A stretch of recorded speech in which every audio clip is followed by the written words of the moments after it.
Hello, मैं हर्षित गुप्ता और आप देख रहे हैं हमारा यूट्यूब चैनल हर्षित फिजिक्स। फिजिक्स के कॉन्सेप्ट को सिंपल इजी तरीके से डेप्थ में समझने के लिए हमारे चैनल को सब्सक्राइब करें और शेयर करें। इलेक्ट्रोस्टैटिक्स की सीरीज में हमने बात करी थी, इलेक्ट्रिक फील्ड के बारे में हम बात कर रहे थे। इलेक्ट्रिक फील्ड के बारे में हमने बताया था कि कोई भी चार्ज होता है, उस चार्ज के चारों तरफ एक फील्ड होता है और उसी को इलेक्ट्रिक फील्ड बेसिकली बोलते हैं। ठीक है, इसके बाद हमने बताया था कि इलेक्ट्रिक फील्ड की इंटेंसिटी के बारे में बात करी थी कि इलेक्ट्रिक फील्ड कितना है, ज्यादा है या कम है, स्ट्रॉन्गनेस या वीकनेस को मेजर करने के लिए क्वांटिटी बनाई गई, उसका नाम इलेक्ट्रिक फील्ड इंटेंसिटी था और इसको ई से रिप्रेजेंट करते थे। ठीक है, और इसका एक फार्मूला में आया था, E is equal to F upon Q. ठीक है, तो ये फार्मूला आया था इलेक्ट्रिक फील्ड इंटेंसिटी का। ठीक है, और इसी को मैं एक तरह से इसका मैग्नीट्यूड भी बोलते हैं, इलेक्ट्रिक फील्ड का मैग्नीट्यूड है ना, कि इलेक्ट्रिक फील्ड कितना ज्यादा है या कम है। ठीक है, और इसकी जो डायरेक्शन होगी वो वही डायरेक्शन होगी जो फोर्स की डायरेक्शन होगी। भाई अगर इसको वेक्टर फॉर्म में लिखें तो E vector equal to F vector और अपॉन क्यू आ जाएगा, है ना। अब क्यू की कोई डायरेक्शन नहीं होती है और एफ की जो डायरेक्शन होगी वही इलेक्ट्रिक फील्ड की डायरेक्शन हो जाएगी। तो इलेक्ट्रिक फील्ड की डायरेक्शन वही होती है जो फोर्स की डायरेक्शन होती है। अब ये फोर्स कौन सा फोर्स है? तो ये वो फोर्स है जिस चार्ज को हम इलेक्ट्रिक फील्ड में लेकर आए उस पर लगने वाला जो फोर्स है। ठीक है, और वो जो चार्ज होता है नॉर्मली टेस्ट चार्ज होता है। ठीक है, अभी टेस्ट चार्ज के बारे में थोड़ा सा बात करते हैं। ठीक है, तो अब किसी चार्ज के चारों तरफ इलेक्ट्रिक फील्ड होता है। ठीक है, अब इस इलेक्ट्रिक फील्ड हमें दिखता तो है नहीं, कोई चार्ज है उसके चारों तरफ इलेक्ट्रिक फील्ड होता है लेकिन दिखता नहीं। हम इसको एक्सपीरियंस कर सकते हैं, किसी दूसरे चार्ज को अगर वहां लेके जाएंगे तो उसका फोर्स लगेगा। ठीक है, उसको हम एक्सपीरियंस कर सकते हैं। तो इलेक्ट्रिक चार्ज को रिप्रेजेंट करने के लिए हम कुछ इमेजिनरी लाइंस का यूज करते हैं और इन्हीं लाइंस को हम बोलते हैं इलेक्ट्रिक फील्ड लाइंस। ठीक है, या इलेक्ट्रिक लाइंस ऑफ फोर्सेस भी बोला जाता है। ठीक है, लेकिन ज्यादा अच्छा है कि इलेक्ट्रिक फील्ड लाइंस बोले तो ज्यादा सही रहेगा। ठीक है, ये स्टार्टिंग में थोड़ा कंफ्यूजन था, इसलिए इसके बारे में फोर्स रख दिया गया नाम, लेकिन अब इसका नाम ज्यादा सही क्या है, इलेक्ट्रिक फील्ड लाइंस है। ठीक है, तो इस इलेक्ट्रिक फील्ड लाइंस के कॉन्सेप्ट को फेराडे ने बताया था और उसके बारे में हम बात करते हैं आज कि इलेक्ट्रिक फील्ड लाइंस क्या होती है। ठीक है, तो इलेक्ट्रिक फील्ड को रिप्रेजेंट करने के लिए किसी चार्ज के चारों तरफ जो हम लाइंस ड्रॉ करते हैं, इमेजिनरी लाइंस ड्रॉ करते हैं, उन्हीं को हम इलेक्ट्रिक फील्ड लाइंस कहते हैं। ठीक है, तो the lines drawn which represent electric field. ठीक है, इन्हें क्या बोलते हैं, इलेक्ट्रिक फील्ड लाइंस बोलते हैं। ठीक है, अब इलेक्ट्रिक फील्ड लाइंस की कुछ प्रॉपर्टीज हैं, उनके बारे में बात कर लें। ठीक है, तो हम बात कर रहे हैं properties of electric field lines. Field पहली बात तो ये है कि ये जो इलेक्ट्रिक फेस लाइन है ओरिजिनेट होती है, उत्पन्न होती है, ओरिजिनेट फ्रॉम पॉजिटिव चार्ज। ठीक है, एंड टर्मिनेट मतलब रुकती हैं, टर्मिनेट कहाँ, टू नेगेटिव चार्ज। ठीक है, ये पहली बात है। ये पॉजिटिव चार्ज से निकलेंगी, जैसे मान लेते हैं प्लस क्यू है, ये प्लस क्यू से निकलेंगी और माइनस क्यू में एंटर करेंगी, पॉजिटिव चार्ज से निकलेंगी और नेगेटिव चार्ज में जाती। ठीक है, तो ये हमारी पहली बात है। एक बात और है कि किसी पॉइंट चार्ज के चारों तरफ जो ये लाइंस होती हैं ये रेडियली होती है, रेडियली आउटवर्ड होती है या रेडियली इनवर्ड होती है। ठीक है, मतलब अगर प्लस क्यू होगा तो इससे इस तरह से बाहर निकलेंगे ऐसे। ठीक है, मतलब एक तरह से एक सर्किल की रेडियस जैसे नहीं होती, ऐसा ही लाइंस ये होती है। ठीक है, अगर ये पॉजिटिव चार्ज है तो इलेक्ट्रिक लाइंस बाहर निकल रही होंगी, और अगर ये नेगेटिव चार्ज है, माइनस क्यू चार्ज है, तो उसके अंदर जा रही होंगी। ठीक है, तो ये इनको बोलते हैं रेडियली आउटवर्ड, बाहर जाती हुई, और इनको बोलते हैं रेडियली इनवर्ड। ठीक है, अंदर जाती हुई। तो प्लस से निकलती है और प्लस माइनस में जाती है। ठीक है, अगली बात ये कि ये लाइंस कभी स्पेस में नहीं टर्मिनेट होती है ना। मतलब ये लाइन जो है वो निगेटिव में ही जाके टर्मिनेट होंगी, कभी स्पेस में। ये नहीं कि अगर प्लस क्यू है, हम हालांकि हम यहाँ पर ऐसे इसको टर्मिनेट कर देते हैं, लेकिन एक्चुअली में ये कहाँ तक लाइन जा रही है, जा रही है इन्फिनिटी तक। ठीक है, इन्फिनिटी तक कहीं निगेटिव चार्ज होगा वहां टर्मिनेट होगी जाके। ठीक है, तो इस तरह से ये रियल में निगेटिव पर ही टर्मिनेट होती है और कहीं स्पेस में खाली जगह में ये टर्मिनेट नहीं होती। ठीक है, तो इसके बाद अगली प्रॉपर्टी की अगर हम बात करें तो अगली प्रॉपर्टी तो ये हो गई पहली प्रॉपर्टी। ठीक है, अगली प्रॉपर्टी है कि अगर हम किसी इलेक्ट्रिक फील्ड लाइन पर एक टेंजेंट ड्रॉ कर दे किसी पॉइंट पर, तो वो टेंजेंट उस पॉइंट पर नेट इलेक्ट्रिक फील्ड की डायरेक्शन को रिप्रेजेंट करती है। ठीक है, जैसे मान लेते हैं कि ये मान लेते हैं पॉजिटिव चार्ज है और ये मान लेते हैं नेगेटिव चार्ज है, और ये लाइंस जो है ऐसे गई प्लस से माइनस की तरफ। ठीक है, अब अगर हम किसी एक पॉइंट पर ये इस पॉइंट पर एक टेंजेंट ड्रॉ कर दें, तो ये हो जाएगी टेंजेंट। तो इस टेंजेंट की जो डायरेक्शन है, ये डायरेक्शन इस पॉइंट पर इलेक्ट्रिक फील्ड की डायरेक्शन को रिप्रेजेंट करती है। ठीक है, इस पॉइंट पर जो नेट इलेक्ट्रिक फील्ड होगा उसकी डायरेक्शन को रिप्रेजेंट करती है। ठीक है, ये बात एक्चुअली बात ये है कि ये जो इलेक्ट्रिक फील्ड की लाइन है, ये एक तरह से किसी अगर छोटे से चार्ज के मोशन के डायरेक्शन को रिप्रेजेंट करती है। मतलब ये कि अगर हम एक छोटा सा चार्ज, बहुत छोटा सा चार्ज यहाँ रख दें, पॉजिटिव चार्ज, तो वो पॉजिटिव चार्ज जिस डायरेक्शन में जाएगा, जैसे चलेगा, वो डायरेक्शन को रिप्रेजेंट करती है ये लाइंस। ठीक है, ये बात है। मतलब ये है कि अगर हम यहाँ पर मान लेते हैं एक प्लस क्यू नॉट छोटा सा चार्ज को छोड़ दें, तो ये चार्ज कैसे जाएगा, ये बिल्कुल ऐसे ही जाएगा, इस रास्ते से होते हुए जाएगा जो ये रास्ता इलेक्ट्रिक फील्ड लाइंस बनाती है। ठीक है, ठीक है, अगली बात ये है, चौथा नंबर, कि इलेक्ट्रिक लाइन जो है वो कभी एक दूसरे को इंटरसेक्ट नहीं करती है ना, never intersect to each other, एक दूसरे को कभी काटते नहीं है। ठीक है, ऐसा क्यों होता है? तो इसका रीजन बड़ा सिंपल है कि अगर ये लाइंस बाई चांस एक दूसरे को काट गई, तो इस इंटरसेक्शन पॉइंट पर, कटान बिंदु पर, हम दो टेंजेंट ड्रॉ कर सकते हैं। एक टेंजेंट ये ड्रॉ कर सकते हैं, एक टेंजेंट ये ड्रॉ कर सकते हैं। इसका मतलब इसके हिसाब से तो इस पॉइंट पर दो इलेक्ट्रिक फील्ड की डायरेक्शन हो गई। ठीक है, ये चीज तो पॉसिबल ही नहीं है कि एक पॉइंट पर दो डायरेक्शन हो जाए, इस बात का वास्तव में कोई मतलब नहीं है। ठीक है, तो ये जो लाइन्स है वो एक दूसरे को कभी इंटरसेक्ट नहीं कर सकती। ठीक है, हाँ, एक बात और दिमाग में किसी की आ सकती है कि अगर बाई चांस हम कहें कि ये एक पॉजिटिव है, ठीक है, और ये एक नेगेटिव है, तो ये लाइंस पॉजिटिव से नेगेटिव जा रही है, तो यहाँ पर बड़ी सिंपली बात समझ में आ रही है कि एक दूसरे को कट नहीं करेंगे। ठीक है, लेकिन अगर कोई कहे कि ये एक पॉजिटिव है, इससे लाइंस रेडियली आउटवर्ड होंगी, बाहर की तरफ होंगी, है ना, और एक दूसरा पॉजिटिव हम ले आए, इससे लाइंस रेडियली आउटवर्ड होंगी, है ना। अच्छा, कोई जरूरी थोड़ी ना होता कि लाइन हम ऐसे ही बनाए, हम कैसे बना सकते हैं ना, लाइन ऐसे बना सकते हैं। तो अगर कोई कहेगा हम लाइन इसको एक लाइन से दिखा दें, एक स्केल लाइन से और दिखा दें, ये लाइन दिखा दें, मान लो ये चार्ज ऐसे निकल रही है और ये चार्ज ऐसे निकल रही है, ये दो चार्जेस हैं पॉजिटिव चार्ज। तो अब क्या लग रहा है, अब ये क्या ऐसे जाके कहीं काट नहीं जाएंगे? ठीक है, नहीं, ये बात बिल्कुल सही नहीं है, ये लाइंस कभी नहीं काटेंगे एक दूसरे को।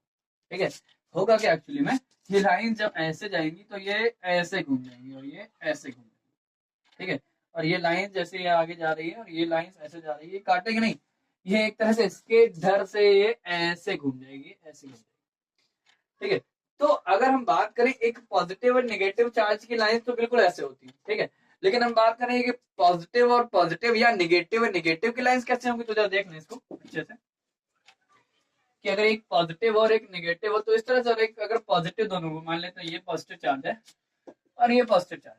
ठीक है, इनकी कोई लाइंस ड्रॉ करो, इलेक्ट्रिक फील्ड लाइंस ड्रॉ करो, तो इलेक्ट्रिक फील्ड लाइन जो ड्रॉ होंगी, पहली बात तो रेडियली आउटवर्ड होती है, सब इन जो पॉइंट चार्ज होता है उससे जो लाइंस होती है वो रेडियली आउटवर्ड ही होती है, एस, ठीक है, आउटवर्ड होती है इस तरह से। अब लेकिन ये क्या है, ये जो लाइंस है, जब ये पॉजिटिव, जब ये वाली लाइन इसके पास जाएगी तो सीधे नहीं जाएगी, ये लाइंस अपने आप ऐसे मुड़ जाएगी, और ये लाइन जो यहाँ से निकलेगी वो लाइंस अपने आप ऐसे मुड़ जाएगी। ठीक है, ये लाइंस एक दूसरे को कभी नहीं काटेंगी, ऐसे ये पोजीशन। ठीक है, ये लाइंस कभी काटती नहीं है एक दूसरे को। ठीक है, ये है एक तरह से इसकी लाइन, जब इस कोई इलेक्ट्रिक लाइंस प्लस के पास जाती है तो ये अपने आप रास्ता इनका घूम जाता है, मुड़ जाती है। ठीक है, ये अपने आप ऐसे मुड़ जाती है, और जब ये लाइंस नेगेटिव के पास जाती है तो ये भी अपने आप घूम जाती है। ठीक है, एक तरह से हम ये बोल सकते हैं कि ये जो पॉजिटिव चार्ज है वो इन इलेक्ट्रिक फील्ड लाइंस को रेपल करता है, प्रतिकर्षित करता है। देखो, अगर ये पॉजिटिव ना होता तो ये आराम से जा रही थी, बसते सीधे जाना था, लेकिन इसके आने से क्या होगा, इनने अपना रास्ता पलट लिया तुरंत, ठीक है, इनका रास्ता पलट गया, ये धर्म मुड़ गई, ये धर्म मुड़ गई, है ना, इस तरह से ऐसा होता है। तो ये इस तरह से दो पॉजिटिव लाइंस की पॉजिटिव चार्ज की लाइंस होगी, ये आपस में कट नहीं करेंगे कहीं पर, है ना, बस ये है कि ये जो लाइंस है वो ऐसे मुड़ जाएंगे इस तरह से, ऐसे। ये बात, अगली बात ये है कि इससे एक बात तो बिल्कुल क्लियर समझ में आ ही रही है कि वही अगली बात भी है कि जो लाइंस होती है, इलेक्ट्रिक फील्ड लाइंस होती है, वो पॉजिटिव चार्ज से रेपल होती है, ठीक है, और नेगेटिव चार्ज से अट्रैक्ट होती है, ठीक है। तो अगली बात ये है, अगला जो भी नंबर था, पांचवा छठवां नंबर जो भी है, ठीक है, अगली बात ये है कि ये जो लाइंस होती हैं ये अट्रैक्टेड होती हैं, आकर्षित की जाती हैं, अट्रैक्टेड बाय नेगेटिव चार्ज, ठीक है, और एंड रेपल्ड बाय पॉजिटिव चार्ज।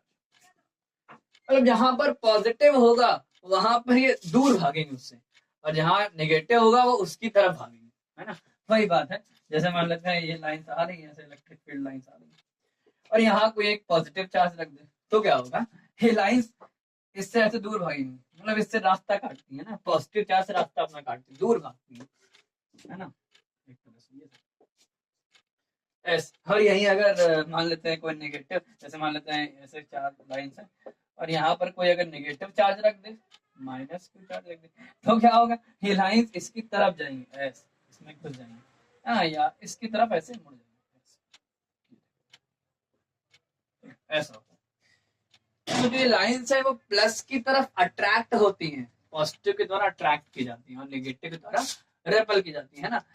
इसी तरह से हम बोल सकते हैं कि प्लस प्लस जो होता है वो रेपल करता है, और प्लस माइनस जो होता है वो अट्रैक्ट करता है। भाई लाइंस प्लस से आ रही होंगी, ठीक है, और ये प्लस से आ रहे होंगे, ये दूर भागेंगी, इसका मतलब ये भी समझ सकते हैं कि प्लस प्लस क्या करता है, रेपल करता है, ठीक है, और ये लाइंस प्लस से आ रहे होंगे, अब ये माइनस की तरफ घुस जाएंगी, इसका मतलब ये भी बोल सकते हैं कि प्लस माइनस क्या कर रहे हैं, एक दूसरे को अट्रैक्ट कर रहे हैं, ठीक है। तो ये बात थी, ठीक है। तो अगली प्रॉपर्टी है कि ये जो लाइंस होती हैं ये क्लोज लूप नहीं बनाती, है ना, मतलब जैसे मैग्नेटिक फील्ड लाइंस को अगर कभी सुना हो, मैग्नेटिक फील्ड लाइंस जो होती है वो एक क्लोज लूप बनाती है, सुना होगा कि मैग्नेटिक फील्ड लाइन में क्या होता है, दो पोल होते हैं, एक नॉर्थ एक साउथ, ठीक है, मैग्नेट में, और इससे जो लाइंस होती है नॉर्थ पोल से निकलती है और साउथ में जाती है, मैग्नेट के बाहर इनकी डायरेक्शन जो है वो नॉर्थ से साउथ होती है, जबकि मैग्नेट के अंदर इनकी डायरेक्शन साउथ से नॉर्थ होती है, ठीक है, इस तरह से ऐसे होती है, नॉर्थ से साउथ लेकिन अंदर साउथ से नॉर्थ। तो एक तरह से देखा जाए तो ये मैग्नेटिक लाइन जो है क्लोज लूप बना देती है, ठीक है, ये देखो क्लोज लूप। लेकिन जो इलेक्ट्रिक फील्ड लाइंस है वो क्लोज लूप नहीं बनाती है ना, इनका लूप जो है ये एक ओपन लूप बनाती है, मतलब क्लोज लूप नहीं बनाती, ठीक है। लेकिन इलेक्ट्रिक लाइन जो है वो एक क्लोज लूप नहीं बनाती है ना। तो इस तरह से जैसे मान लेते हैं ये पॉजिटिव चार्ज है और ये नेगेटिव चार्ज है, ठीक है, तो लाइंस पॉजिटिव से नेगेटिव तो चली जाएंगी, लेकिन ऐसा कभी पॉसिबल नहीं है कि इलेक्ट्रिक लाइंस नेगेटिव से पॉजिटिव में जाए, ये बात कभी पॉसिबल नहीं है, ठीक है, इसलिए इनका क्लोज लूप कभी बन नहीं पाता, ठीक है। तो ये एक तरह से मेन डिफरेंस है इलेक्ट्रिक लाइंस और मैग्नेटिक लाइंस में, इलेक्ट्रिक फील्ड लाइंस में और मैग्नेटिक फील्ड लाइंस, ठीक है। इलेक्ट्रिक फील्ड लाइंस जो होती हैं वो क्लोज लूप नहीं बनाती हैं, और मैग्नेटिक फील्ड लाइंस जो होती हैं वो क्लोज लूप बनाती हैं, ठीक है। तो ये बात होगी। अगली बात ये है, अगली प्रॉपर्टी की अगर बात करें, कौन सा नंबर चल रहा है ना, जो भी नंबर चल रहा हो देख लेना आपका, शायद जो भी था 7वां नंबर, ठीक है।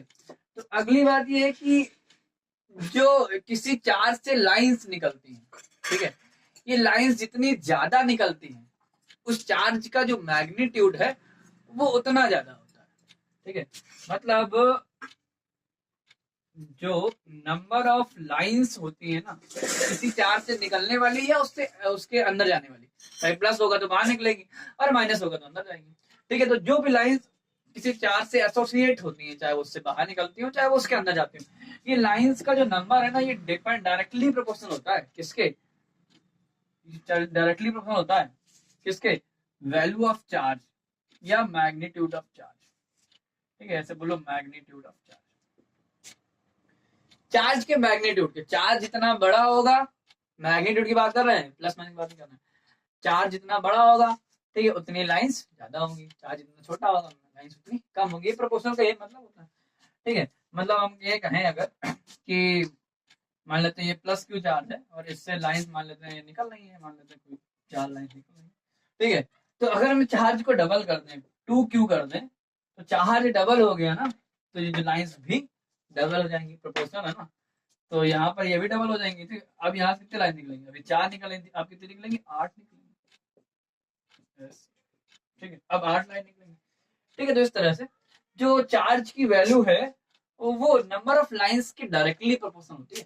ठीक है, अच्छा एक बात और, एक बात ये है कि कोई अगर यहाँ पर कोई इस तरह से दिखा रहा है, बिल्कुल सही बात है, लेकिन कोई कोई दूसरा आदमी आया, वो अपने तरीके से दिखा रहा है ना, मतलब वो अपने किसी दूसरे फ्रेम में दिखा रहा है। मान लो वो क्या कर रहा है, वो कर रहा है कि प्लस क्यू चार्ज से मान लेते हैं फॉर एग्जाम्पल के लिए वो 2 लाइनें दिखा रहा है। ठीक है, तो प्लस 2Q के लिए उसने 4 लाइनें दिखा दी। ठीक है, तो क्या ये गलत है क्या? अरे ये भी सही है भाई, भाई यहाँ पर 2 और यहाँ 4, अगर Q से 2 लाइन निकल रही है तो 2Q से 4 निकलेंगी। यहाँ पर भी बात प्रोपोर्शनलिटी वाली सही है और यहाँ पर भी सही है। तो अलग अलग तरीके से कोई भी है ना, ये सिस्टम भी सही है और ये सिस्टम भी सही है ना, ये भी कोई यूज कर सकता है, ये भी कोई यूज करता है। ठीक है, वो तो उतना अपना डिपेंड करेगा। ठीक है, तो दोनों तरीके सही हैं, सही यहाँ पर तरीके दोनों हैं। ठीक है, अच्छा एक बात और, अगली बात ये है,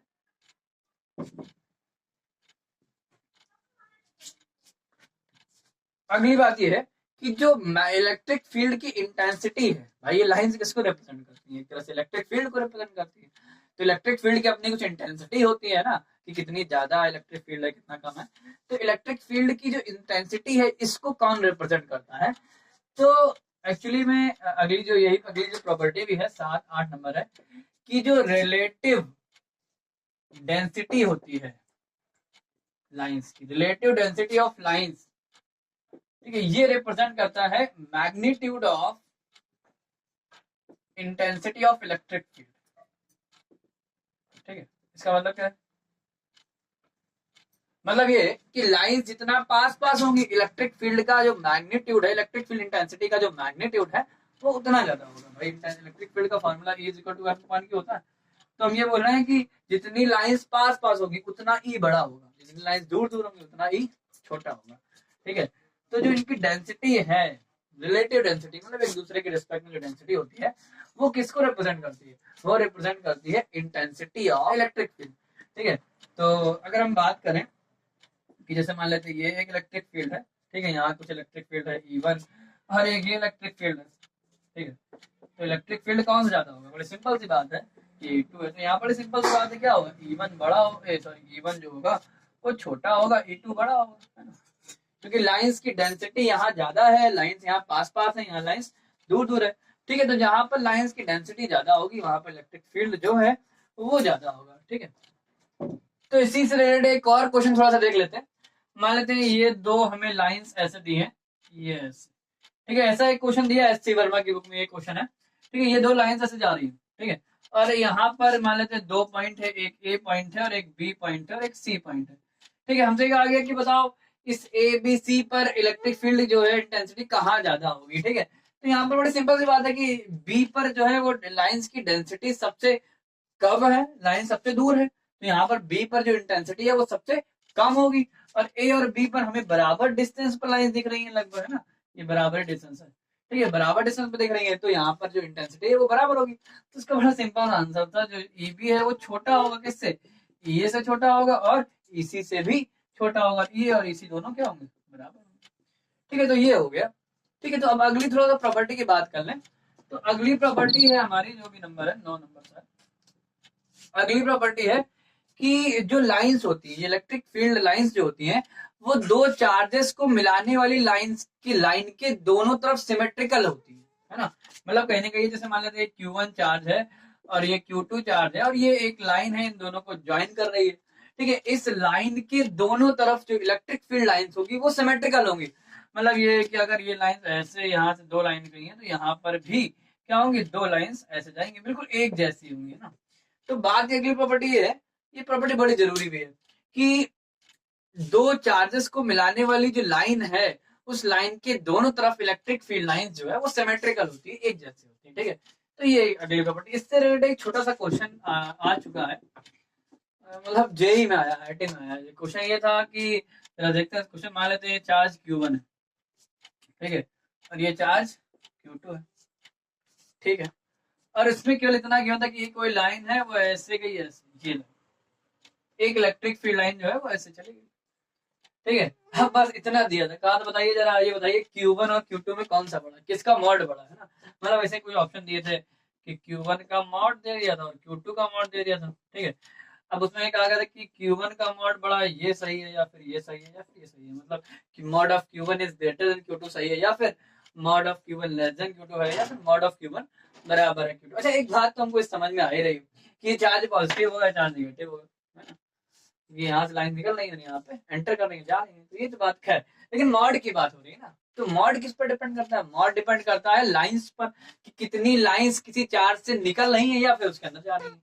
तो जितनी लाइंस, अगर लाइंस ज्यादा निकल रही है या अंदर जा रही होंगी तो फिर उसका मॉड ज्यादा होगा, ठीक है। अब यहाँ एक है लाइन दी है, तो पता करो कैसे पता करते हैं, है ना। तो बस ये प्रॉपर्टी यहाँ पर काम आएगी। ये प्रॉपर्टी क्या है? ये प्रॉपर्टी यही है। ये प्रॉपर्टी क्या थी? ये प्रॉपर्टी ये थी कि इन दोनों को अगर हम मिला दें तो इस मिलाने वाली लाइन के दोनों तरफ जो इलेक्ट्रिक फील्ड लाइन है वो सिमेट्रिकल होती है, ठीक है। तो जरा देखते हैं, इसको ऊपर है तो ऐसे अपने आप नीचे बना लो, बिल्कुल ऐसे, बिल्कुल ऐसे ही नीचे भी बना लो, ऐसे बना लो, ठीक है। अब एक बात समझना, ठीक है, कोई चार्ज जो होता है उससे जो लाइंस निकलती हैं वो सिमेट्रिकल होती है। मतलब कहने का ये एक तरह से बोलो कि लाइंस के जो बीच का एंगल है वो बराबर रहता है ना। अगर ये एंगल सब बराबर होंगे, ठीक है। चलो यहाँ अब देखो, यहाँ पर दो लाइंस के बीच का ये एंगल दिया, ठीक है, और यहाँ पर दो लाइंस के बीच का जो एंगल है वो ये दिया। सीधी सी बात, ये एंगल बड़ा दिख रहा है, एंगल छोटा दिख रहा है। मान लो अगर अल्फा मान ले, इसको बीटा मान ले, तो यहाँ पर सिर्फ अल्फा की वैल्यू जो है वो बीटा से ज्यादा है, ठीक है। अगर अल्फा की वैल्यू बीटा ज्यादा है, इसका मतलब ये हुआ कि इससे कम लाइनें निकल रही होंगी और इसमें ज्यादा लाइनें जा रही होंगी। क्यों भाई? अगर ये कोई चार्ज है, इससे लाइंस मान लेते हैं चारों तरफ से निकल रही है, भाई ये पूरा एंगल तो 360 है। अब अगर दो लाइंस के बीच का एंगल ज्यादा हो गया तो जो पूरी लाइंस निकलेंगी उनका नंबर कम नहीं हो जाएगा? बिल्कुल हो जाएगा। अरे भाई जरा समझो, इसको देखते हैं। ये प्लस क्यू चार्ज है, यहाँ से एक लाइन निकली और एक लाइन से निकली, है एंगल अल्फा। तो यहाँ पर ये लाइन निकलेंगे, ये भी एंगल अल्फा, ये लाइन निकलेगी एंगल अल्फा, ये एंगल अल्फा, है ना, इस तरह से। और यहाँ पर ये एंगल कम है, तो यहाँ पर जब देखना, यहाँ पर जो Q2 चार्ज हुए हैं, ये लाइन ऐसे एंटर करी यहाँ पर और ये एंटर करी, ऐसे यहाँ और लाइन आएंगी और आएंगी और आएंगी, तो ये जो एंगल है इस तरह से, ये एंगल छोटा हो गया, एंगल सब छोटा हो गया, तो यहाँ पर ज्यादा लाइन अंदर घुसेंगी, है ना। और यहाँ से कम लाइन निकलेंगी। भाई यहाँ से लाइनें जो निकलेंगी वो, अगर इसको पूरा डायग्राम बनाओ तो इस तरह से होगा, और यहाँ इसका पूरा डायग्राम बनाओ तो ये ऐसे बनेगा ना, इस तरह से। तो ये एंगल सब जगह बीटा होगा। तो बड़ी सिंपल सी बात है कि अगर किसी चार्ज में दो इलेक्ट्रिक फील्ड लाइंस के बीच का एंगल छोटा है, इसका मतलब उस चार्ज में ज्यादा लाइन निकल रही होंगी या फिर बाहर जा रही होंगी, है ना, या फिर अंदर जा रही होंगी, ठीक है। अगर जो दो लाइंस के बीच का एंगल जो है वो बड़ा है तो इसका मतलब उस चार्ज से कम लाइनें बाहर निकल रही होंगी या फिर अंदर जा रही होंगी, ठीक है। तो बड़ी सिंपल सी बात यहाँ पर ये है कि यहाँ पर इस ये जो है Q1 से लाइंस कम निकलेंगी और Q2 पे लाइंस ज्यादा घुसेंगी। इसका मतलब Q1 का जो मॉड है वो छोटा होगा Q2 के मॉड से, क्योंकि अपने बात करी थी ना, एक प्रॉपर्टी बताई सभी कि जो मॉड होता है चार्ज का, मैग्नीट्यूड होता है, वो number of electric field lines पर डिपेंड करता है, प्रोपोर्शनल होता है, ठीक है। अभी बात करी थी, ठीक है। तो ये बात है, तो ये छोटा सा क्वेश्चन आया था, इस तरह थोड़ा सा दिमाग लगाना था इसमें, ठीक है। तो ये बात हो गई, ठीक है। अगली प्रॉपर्टी की अगर बात करें तो अगली प्रॉपर्टी है कि जो है लाइंस जो होती है किसी कंडक्टर के या किसी मेटल की सरफेस के, हमेशा जो लाइंस होती हैं वो नॉर्मली होती है ना। अगर ये कोई मान लेते हैं मेटल की सरफेस है, ये कोई मेटल है, ये मान लेते हैं स्फीयर ही मान लो, वही मान लो, ठीक है। तो इससे जो इलेक्ट्रिक फील्ड लाइंस निकलती है ये हमेशा इसकी सरफेस के नॉर्मली होती है, ठीक है। ऐसा क्यों होती है जरा उसको समझते हैं। भाई बात ये है कि जब भी हम किसी कंडक्टर को चार्ज देते हैं तो वो चार्ज उस कंडक्टर की बाहरी सरफेस पर कलेक्ट हो जाता है हमेशा, ठीक है। ऐसा बड़ा सिंपल सी बात ये है कि जब भी किसी कंडक्टर को चार्ज देंगे तो चार्ज भले ही अंदर हो, लेकिन रिपल्सन काम करेगा और प्रतिकर्षण काम करेगा, और रिपल्सन के कारण चार्ज सब दूर भागेगा, और दूर भागेगा तो उसकी बाहरी वाली सरफेस पर इकट्ठा हो जाएगा। अब कोई कहते हैं और दूर क्यों नहीं भागा, भाई बाहर एयर है, बाहर एयर है, यहाँ सब जगह से मान लो एक स्फीयर में इसको चार्ज दिया तो ये चार्ज सब जगह यहाँ कलेक्ट हो गया। अभी भी ये दूर भागना चाहता है, लेकिन अब एयर एक नॉन कंडक्टर होती है, यहाँ पर चार्ज इजिली मूव नहीं कर सकता है ना, तो यहाँ पर चार्ज मूव नहीं कर पाएगा। तो ठीक है, तो यहाँ पर चार्ज ऐसे इकट्ठा रहेगा। तो किसी भी कंडक्टर को चार्ज दिया जाता है वो उसकी सरफेस पे इकट्ठा हो जाता है, ठीक है, यूनिफॉर्मली एक तरह से। अगर ये ऐसा है गोला तो यहाँ पर चार्ज इस यूनिफॉर्मली इकट्ठा हो जाएगा। ठीक है, अब जरा बात को समझ। तो अब इससे लाइंस निकलेंगे ऐसे। अच्छा एक बात ये है कि अगर यहाँ से लाइंस जो है वो 90 डिग्री के एंगल पे ना निकली, मतलब नॉर्मल नहीं निकली, तो ये लाइंस आगे कहीं ना कहीं काट जाएंगी, है ना भाई। जरा देखो ये स्फीयर है, तो ये लाइन ऐसे करी, अगर हम इस लाइन को ऐसे ना करें, मान लो इस लाइन को हम हल्का सा ऐसे घुमा दें, है ना, ये एंगल 90 ना बनाए, तो ये पॉसिबिलिटी है कि लाइंस आगे कहीं ना कहीं कट कर जाए। और हम लोग को पता है कि इलेक्ट्रिक फील्ड लाइंस अभी कट नहीं करती है, ठीक है। तो बात ये है कि किसी कंडक्टर की सरफेस से जो लाइंस होती हैं वो हमेशा नॉर्मली निकलती है, ठीक है, 90 डिग्री के एंगल पर निकलती है, ठीक है, ये बात। ठीक है, तो अगली प्रॉपर्टी की बात करें तो अगली प्रॉपर्टी ये है कि under the electrostatic condition, under the electrostatic condition,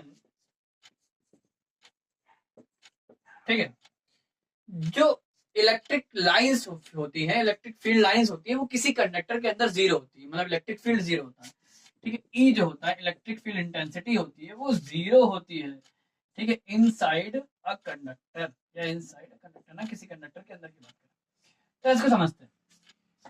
पहले बात तो इलेक्ट्रोस्टैटिक कंडीशन क्या है। इलेक्ट्रोस्टैटिक कंडीशन का मतलब सिंपल सा कि चार्ज जो है रेस्ट पे हो, स्टैटिक पोजीशन पे रुका हो, ठीक है। अगर चार्ज रुका हुआ है किसी कंडक्टर में, और तब की अगर हम बात करें, तब जो किसी कंडक्टर के अंदर इलेक्ट्रिक फील्ड लाइंस अब्सेंट होती है, इलेक्ट्रिक फील्ड लाइंस होती नहीं है, या बोलो तो इलेक्ट्रिक फील्ड इंटेंसिटी जीरो होती है, ठीक है, ये बात है। इसको समझते हैं। और भाई ये बात कब है, इलेक्ट्रोस्टैटिक कंडीशन में, है ना भाई। सिंपल सी बात है, जैसे कोई चार्ज है, इस तरह अगर कोई चार्ज है, तो ऐसे अगर ये लाइंस ऐसे आ रही हैं, ठीक है, तो ये लाइंस इसके अंदर नहीं घुसेंगी, इसके ऐसे चली जाएंगी, ऐसे चली जाएंगी, रेपल करेंगी, है ना, ये बात है। तो ये बात है कि किसी कंडक्टर की अगर बात करें तो अंदर किसी कंडक्टर में इलेक्ट्रोस्टैटिक कंडीशन के अंडर में जो इलेक्ट्रिक फील्ड होता है वो जीरो होता है, ठीक है। हाँ, अगर इलेक्ट्रोडायनेमिक कंडीशन हो गई, मतलब चार्ज मूव कर गया, तो हो सकता है लाइन अंदर प्रेजेंट हो, ठीक है, लेकिन अगर इलेक्ट्रोस्टैटिक कंडीशन है तो लाइंस प्रेजेंट नहीं होगी। अब इलेक्ट्रोडायनेमिक कंडीशन का मतलब जैसे मान लेते हैं कोई एक कंडक्टर है, अगर इस कंडक्टर को हम इलेक्ट्रिक फील्ड में रख दें, जैसे मान लेते हैं कोई एक कंडक्टर है, अब उस कंडक्टर के अंदर अगर इलेक्ट्रॉन किसी तरह मूव कर गए, है ना, एक्चुअली होता क्या है कि किसी कंडक्टर में के अंदर इलेक्ट्रॉन होते हैं बहुत सारे, और वो रैंडमली मूव करते रहते हैं, ठीक है। अगर वो रैंडमली मूव करते हैं, लेकिन इनकी नेट वेलोसिटी जीरो होती है, एक इधर जा रहा है तो इधर जा रहा है, इधर जा रहा है, इधर जा रहा है ना, सबकी नेट वेलोसिटी जीरो होती है, तो एक तरह का नेट मूवमेंट जो होता है वो जीरो होता है, ठीक है। लेकिन अगर इलेक्ट्रॉन किसी तरह एक ही डायरेक्शन में मूव करने लगे, तो क्या होगा कि वो जो इलेक्ट्रोस्टैटिक कंडीशन है वो चेंज हो जाएगी, वो हट जाएगी। इलेक्ट्रोस्टैटिक कंडीशन हट गई तो एक तरह से इलेक्ट्रॉन मूव करने लगे, ठीक है, मूव करने लगे तो इलेक्ट्रोडायनेमिक कंडीशन आ गई। तो एक तरह से तब ये पॉसिबल है कि उसके अंदर इलेक्ट्रिक फील्ड लाइंस प्रेजेंट हो, ठीक है। वैसे नॉर्मली एक इलेक्ट्रोस्टैटिक कंडीशन में किसी कंडक्टर के अंदर इलेक्ट्रिक फील्ड जीरो होता है, ठीक है। जैसे बात करें कि एक हॉलो कंडक्टर की बात करें, जैसे मान लेते हैं एक हॉलो कंडक्टर, सॉलिड नहीं है, एक हॉलो कंडक्टर है। अब इस हॉलो कंडक्टर को हमने क्या रख दिया, अब इस हॉलो कंडक्टर के अंदर वैसे तो इलेक्ट्रॉन है ही नहीं, अब इलेक्ट्रॉन ही नहीं है, तो अगर मान लो इसको इलेक्ट्रिक फील्ड के अंदर हम ऐसे रख दें, ऐसे रख दें, ठीक है, यहाँ रख दें, तो ये जो लाइन है वो ऐसे निकल जाएंगी। भाई इसके अंदर क्या है, इसके अंदर इलेक्ट्रॉन है ही नहीं, और इलेक्ट्रॉन है ही नहीं तो मूव क्या करेंगे, ठीक है। तो इलेक्ट्रोस्टैटिक कंडीशन तो है ही है, तो यहाँ पर इलेक्ट्रोस्टैटिक कंडीशन फॉलो हो रही है, इसलिए यहाँ पर हमेशा जो है वो इलेक्ट्रिक फील्ड इसके अंदर जीरो होता है, ठीक है। तो अगर एक हॉलो कंडक्टर है तो उसके अंदर हमेशा इलेक्ट्रिक फील्ड जीरो ही होता है, ठीक है। ज्यादातर लोग बहुत लोग ये पढ़ाते हैं कि ये हमेशा ऐसा होता है, हमेशा नहीं, ठीक है। तो ये बात याद रखनी है, इलेक्ट्रोस्टैटिक कंडीशन के अंडर में अगर इलेक्ट्रोस्टैटिक कंडीशन है तो सिचुएशन में किसी कंडक्टर के अंदर इलेक्ट्रिक फील्ड 0 होता है, या बोले तो इलेक्ट्रिक फील्ड लाइंस होती नहीं है, एब्सेंट होती है। ठीक है, तो ये कुछ प्रॉपर्टीज थी इलेक्ट्रिक फील्ड लाइंस की। ठीक है, और अब हम आगे बात करेंगे लेक्चर्स में कि पॉइंट चार्ज के कारण, डायपोल के कारण, और भी बहुत सारी बातें करेंगे इस तरह से। आगे बहुत सारी हमको लोगों को बातें करनी है इलेक्ट्रिक फील्ड के बारे में इस चैप्टर में। ठीक है, thank you for watching the video.